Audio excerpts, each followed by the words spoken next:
Assalamu Walaikum. In this video, how to blur part of an image in Photopea. Let's begin. First of all, open your photo or image.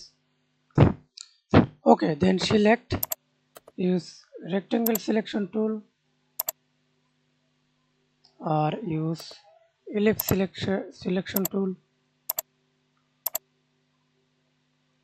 Okay, lasso tool selection, press Ctrl D, then use lasso tool and use magic wand tool, quick selection tool, object selection as you wish. Example, use ellipse tool.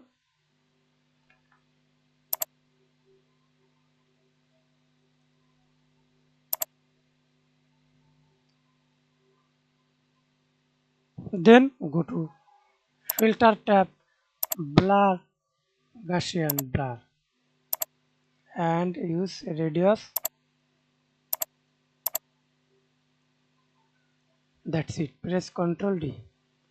Thanks for watching video. Please subscribe to my channel, like, comment, share.